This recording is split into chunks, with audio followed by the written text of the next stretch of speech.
जय हिंद। देखिए, समझते हैं हम लोग चाइना के बॉर्डर और इंडिया बॉर्डर पे जो डिस्प्यूट चल रहा है उसके बारे में। दोनों देश युद्ध के काफी करीब है। अगर युद्ध होता है तो समझते हैं कौन दुनिया का कौन देश किसके साथ होगा, रूस हमारा साथ देगा या नहीं, भारत जीतेगा या चाइना जीतेगा, युद्ध के बाद कैसी स्थिति बनेगी, पूरे विस्तार से इस वीडियो में समझते हैं। ये भी समझते हैं कि क्या यह स्थिति भारत के साथ युद्ध करने की रहेगी या नहीं। अगर आप भी जानना चाहते हैं कि क्या हम चाइना पे भारी पड़ेंगे और भारी पड़ेंगे तो कैसे, तो देखते रहिए इस वीडियो को लास्ट तक। देखिए, इंडिया और चाइना में युद्ध हो जाए तो कौन कौन हमारा साथ देगा, कौन हमारा साथ नहीं देगा। तो स्टार्ट करते हैं हम अपने पड़ोसी देश से।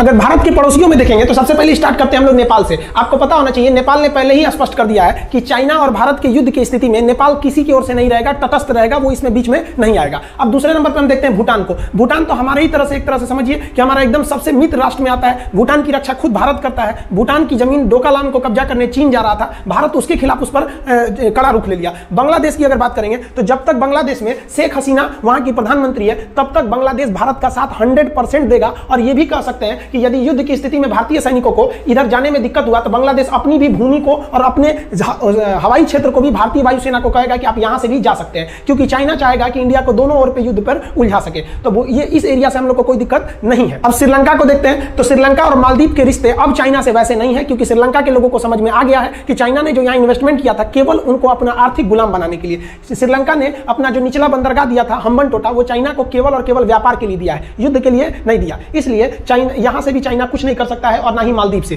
केवल अगर पड़ोस में बात करेंगे तो एक पाकिस्तान ही है जो युद्ध की स्थिति में चाइना का साथ देगा। लेकिन पाकिस्तान की अर्थव्यवस्था अमेरिका द्वारा दिए गए भीख के पैसे से ही चलती है। अगर अमेरिका अपनी मदद रोक दे तो पाकिस्तान कुछ नहीं कर सकता है। इसलिए अगर चाइना के कहने पर पाकिस्तान भारत पर हमले की मूड भी बनाएगा तो मोदी जी का फोन भी चला गया तो अमेरिका पाकिस्तान को दिए जाने वाला हर एक मदद रोक देगा। ये बेचारे भूख से मर जाएंगे, हमको क्या मारेंगे ये लोग। अब बचा अफगानिस्तान, तो अफगानिस्तान से हमको कोई दिक्कत नहीं है। अफगानिस्तान से हमारा बहुत अच्छा संबंध है, वहां के लोगों को हमारा अच्छा संबंध है। अफगानिस्तान के जो तालिबान था उसने स्पष्ट कर दिया कि भैया कश्मीर भारत का आंतरिक मामला है, हम उसमें हस्तक्षेप नहीं करेंगे। और पाकिस्तान के लोग सोच रहे हैं कि भैया अफगानिस्तान की जो आतंकवादी संगठन तालिबान है वो भारत पर हमला करेगा। वो क्यों करेगा, तो भारत का यहां से भी कोई दिक्कत नहीं। और तजाकिस्तान जो है, तजाकिस्तान के दुशांबे में भारतीय वायुसेना ने अपना अड्डा ले रखा है, तो यहां से भी हम यहां पे अटैक कर सकते हैं। तो हमको अपने पड़ोस में ज्यादा दिक्कत नहीं है। बहुत लोग को यह लगता है कि टू फ्रंट वार शायद चाइना के फेवर में पाकिस्तान खुला युद्ध लड़ लेगा। अगर चाइना के फेवर में पाकिस्तान खुला युद्ध लड़े तो चाइना का क्या होगा ये तो पता नहीं, लेकिन 110% हम गारंटी लेते हैं कि पाकिस्तान बर्बाद होगा, युद्ध के मैदान में भी बर्बाद होगा। और अमेरिका जो पैसा रोक देगा तो खाए बिना मरेगा, वो अलग ही है, धज्जी उड़ जाएगा। और साथ ही साथ पाकिस्तान का ये बलूचिस्तान भारत छोड़ेगा नहीं, वो अलग कर देगा, क्योंकि बलूचिस्तान के लोग कहते हैं हमको पाकिस्तान में कोई इंटरेस्ट नहीं है। अब थोड़ा हम लोग जियोपॉलिटिक्स देखते हैं, बाहर के कौन कौन देश भारत के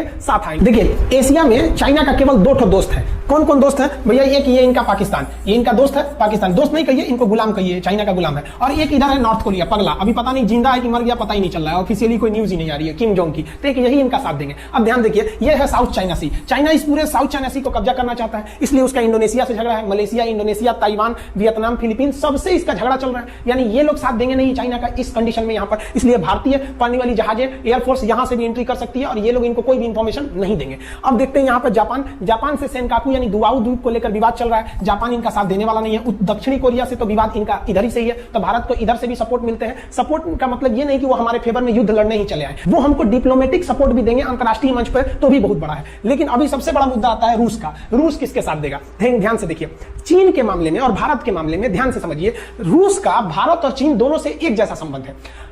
अगर ये दोनों आपस में युद्ध लड़ जाते हैं भारत और चीन, तो इस स्थिति में रूस न चाइना का साथ देगा और न ही भारत का साथ देगा, वो तटस्थ रहेगा। लेकिन वो भारत को हथियारों की सप्लाई नहीं रोक सकता है, क्योंकि वो भारत को हथियार की सप्लाई देता है। तो इनडायरेक्टली हमें रूस का सपोर्ट मिल जाएगा। और अंतरराष्ट्रीय मंच पर भी जब विश्व मंच की बात होगी तो रूस हमारा ही साथ देगा। रूस अगर तटस्थ भी रहता है तो ये बहुत बड़ा बात है, क्योंकि अगर रूस नहीं आएगा तो अमेरिका खुल के आएगा, इसलिए ताकि अमेरिका जानता है कि एशिया में अगर चाइना को दबाना है तो इसमें एक ही शेर है जिसे उठाना पड़ेगा, वो है